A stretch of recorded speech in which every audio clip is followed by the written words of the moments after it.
Praise the Lord जेम्सी की स्वागत है आपका एक और बार विजनरी रेडियो टीवी के इस खास प्रोग्राम जिसका नाम है 10 minute with the lord, 10 minute प्रभु के साथ। ये प्रभु की सुबह है प्रियो। हमेशा की तरह हम 10 मिनट या उससे कम थोड़ा ज़्यादा समय एक साथ बिताते हैं ताकि हम परमेश्वर के वचन से सीखें, प्रभु की स्तुति करना सीखें और उसके नाम को महिमा देना सीखें।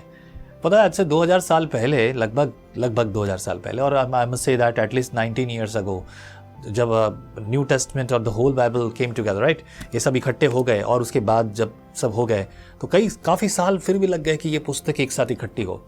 लेकिन इसके बाद भी लोगों के पास आसानी नहीं थी कि वो परमेश्वर के वचन को सुन पाएँ, पढ़ पाएँ, सीख पाएँ। आज ये बहुत आसान है और आज बहुत सारे ऑप्शंस हैं कि हम पवित्र वचन को सुन सकें, पढ़ सकें, औरों के साथ बांट सकें। अब तो बहुत आसान है, अब आप मोबाइल में भी आप बाइबल लेकर घूमते हैं। लेकिन आज मैं आपको प्रेरित करना चाहूँगा, संगति ज़रूर करें। किसी ने मुझसे पूछा कि ये प्रोग्राम जो है आप इसमें बहुत अच्छे से एक्सप्लेन क्यों नहीं करते, अभी ये इतने से में क्या चलेगा। ऑफ कोर्स माय डियर, ये बाइबल स्टडी बहुत आज से मतलब गहरी बाइबल स्टडी नहीं है, लेकिन ये एक ऐसा समय है जिसमें हम थोड़ी संगति कर पाएँ। एटलीस्ट मैं आपको प्रेरित करता हूँ, खासतौर से जब इंट्रो पार्ट है ना, ये तो कोई भी पढ़ता नहीं, बहुत मुश्किल से रेयरली लोग पढ़ते हैं। और मैंने भी ये पढ़ना मुझे पसंद नहीं था, directly let's go to the subject. लेकिन बाद में मुझे एहसास हुआ और मैंने ये सीखा, और जब मैंने सीखा तो वही बातें आज मैं आप सबके साथ बांट रहा हूँ। आमीन। So let's join together. यहाँ पर संगति का समय है और प्रभु के नाम को महिमा देने का समय है। ये है विजनरी रेडियो टीवी का खास प्रोग्राम। उसमें शुरुआत करेंगे आज हम इतिहास नामक पुस्तक का दूसरा भाग। दूसरे भाग में जब अगर देखें तो पहली लाइन ही लिखी है, सिर्फ ये 4 लाइनों का जो है इंट्रोडक्शन है। लिखा है, दूसरे इतिहास के वृत्तांत वहाँ से आरंभ होते हैं जहाँ पहले इतिहास में समाप्त हुआ था। जो चीज़ समाप्त हुई थी उसके जस्ट ठीक वहीं के बाद वहाँ से जो दूसरा इतिहास शुरू होता है। मतलब ये पुस्तक जो है 29 चैप्टर की नहीं थी केवल, अभी 36 चैप्टर और भी हैं। तब जाके आप इतिहास को पूरा समझ पाएंगे। हालांकि पूरा कहना भी मुश्किल है, लेकिन at least you have something to speak on. चलिए देखते क्या लिखा है। लिखा है यहाँ पर, दूसरे इतिहास का वृत्तांत वहाँ से आरंभ होता है जहाँ यह पहले इतिहास में समाप्त हुआ था। राजा सुलेमान के शासन से लेकर उसकी मृत्यु तक के वर्णन से इसका आरंभ होता है। फिर राजा सुलेमान के पुत्र और उसके उत्तराधिकारी रहोबियाम के विरुद्ध यारोबाम की अगुवाई में उत्तरी गोत्रों के विद्रोह का वर्णन है। इसके आगे यह वृत्तांत सन 586 ईस्वी पूर्व में यरूशलेम के पतन तक दक्षिणी राज्य के इतिहास तक ही सीमित रहता है। यानी कि यरूशलेम के पतन और दक्षिणी राज्य, वहां तक का वर्णन आपको इसमें मिलेगा। ये दूसरे अध्याय में तकरीबन 11 अध्याय से लेकर 36 चैप्टर तक, ऑलमोस्ट जो है 25 अध्याय, इसमें हम देखेंगे। खासतौर से जो समय है वो है यहूदा के राजा, यहूदा के जो और दूसरे राजा हुए उनके बारे में वर्णन है। और 36 चैप्टर में 13 पद से लेकर 23 पद तक सिर्फ इस थोड़े से में यरूशलेम का पतन कैसे हो गया, खत्म हो गया, उसके बारे में बहुत थोड़ा सा, मतलब लगभग 13 आयतों में उसके बारे में वर्णन है। सुलेमान का राज्य, उसका अभिषेक और मंदिर का निर्माण और उसके बाद के वर्ष, उन सारी बातों को सिर्फ जो है हम यहाँ पर बहुत कम सब, मतलब 11 अध्यायों में, हम सब 10 अध्यायों में वो सारी चीज़ें देखने को मिलेंगी। लेकिन एक खास बात बताना चाहता हूँ। हमने यहाँ देखा कि राजा सुलेमान का उत्तराधिकारी रहोबियाम होने को तो पूरे इज़राइल पर राज्य करना चाहिए था, लेकिन जरूरी बात आप समझिए, पिता का अधिकारी, उत्तराधिकारी, पिता की सारी संपत्ति का अधिकारी ठहरा। दाऊद के बाद दाऊद का अधिकार जहां तक था, उन सारी जगहों पर अधिकार राजा सुलेमान का भी हुआ, थोड़ा बहुत प्लस माइनस। लेकिन यहां पर ऐसा क्या हुआ कि यहां पर 2 लोगों के नाम लिखे जा रहे हैं।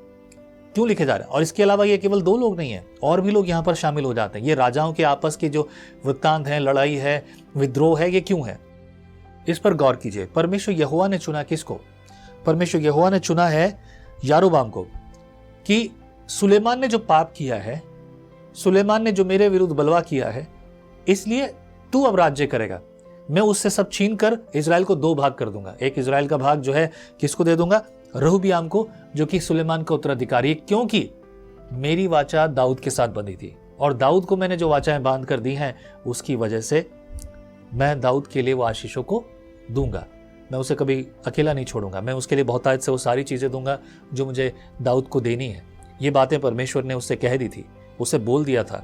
और यही बात थी राजा सुलेमान के लिए, वो सारी चीज़ें जो कि राजा सुलेमान को परमेश्वर ने दी थी, उसका 2 भाग हो गया। और यहाँ पर दूसरा भाग किसको मिल रहा है? एक ऐसे व्यक्ति को जिसे परमेश्वर ने चुना है, यह है यारोबाम। और ये राजा सुलेमान का सेवक हुआ करता था। लेकिन इस सेवक की खासियत बात देखिए, परमेश्वर ने जिसे खड़ा किया, इसने भी परमेश्वर के विरुद्ध बलवा किया। ये कोई पहली बार नहीं हुआ है।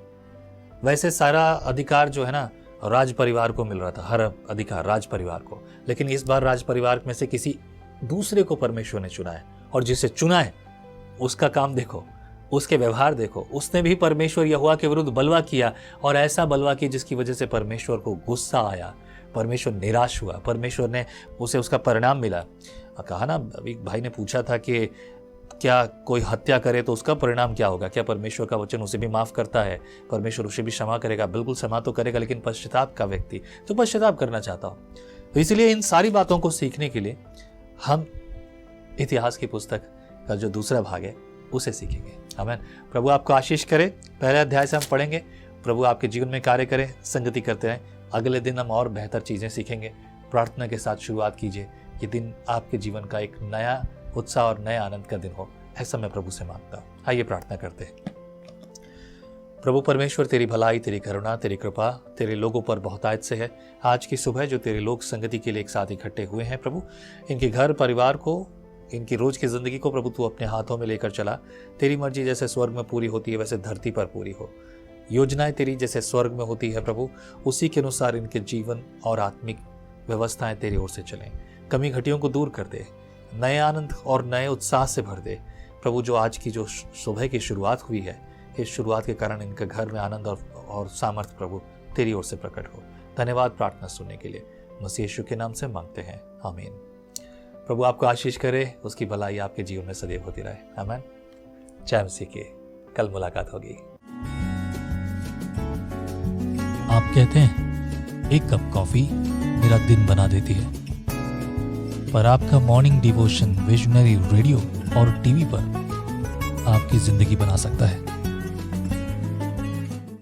हम हमेशा सोचते हैं कि शायद मैं भी बाइबल कॉलेज जाकर बाइबल को अच्छे से सीखता, पर अब आपके लिए है visionary TV, deep Hindi Bible study के लिए।